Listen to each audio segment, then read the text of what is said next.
ইতিমধ্যে আমি গম পাইছোঁ যে চাৰ্জশ্বিট দাখিল কৰা গ'ল, কিন্তু চাৰ্জশ্বিট কিমান সঠিকভাৱে তাত তদন্ত হৈছে সেয়া লৈতো সমগ্ৰ অসমত চৰ্চা চলি আছে। এতিয়া যিসকল আমাতকৈ বেছি ভালদৰে আইনৰ বাবে তেওঁ অৱগত, বিভিন্ন উচ্চ স্তৰৰ অধিবক্তাসকল, তেওঁলোকো বিভিন্ন ধৰণৰ গুৰুত্বপূৰ্ণ প্ৰশ্ন উত্থাপন কৰিছে।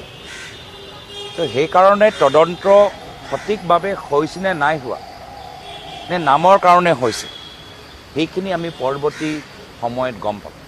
এতিয়া সেইকাৰণে মই মাত্ৰ আশাই ক'ব পাৰোঁ যে তদন্ত ভালদৰে হৈছে, কিন্তু ইতিমধ্যে বিভিন্ন আমি মানুহৰ পৰা তেওঁলোকৰ মনৰ চিন্তা বা তেওঁলোকৰ প্ৰশ্নবোৰ যে আমি শুনিবলৈ সক্ষম হৈছোঁ, সেই প্ৰশ্ন ক'ৰবাত আমাৰো মনতো সোমাই গৈছে বা তেওঁলোকৰ চিন্তাৰ লগত ক'ৰবাত আমাৰো চিন্তা আমি অলপ এটা মিল দেখা পাইছোঁ। ইতিমধ্যে আমি গম পাইছোঁ যে চাৰ্জশ্বিট দাখিল কৰা গ'ল, কিন্তু চাৰ্জশ্বিট কিমান সঠিকভাৱে তাত তদন্ত হৈছে সেয়া লৈতো সমগ্ৰ অসমত চৰ্চা চলি আছে।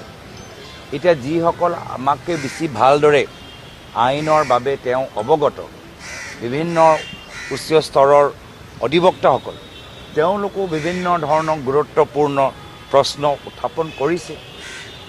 তো সেইকাৰণে তদন্ত সঠিকভাৱে হৈছেনে নাই হোৱা, নে নামৰ কাৰণে হৈছে, সেইখিনি আমি পৰৱৰ্তী সময়ত গম পাম।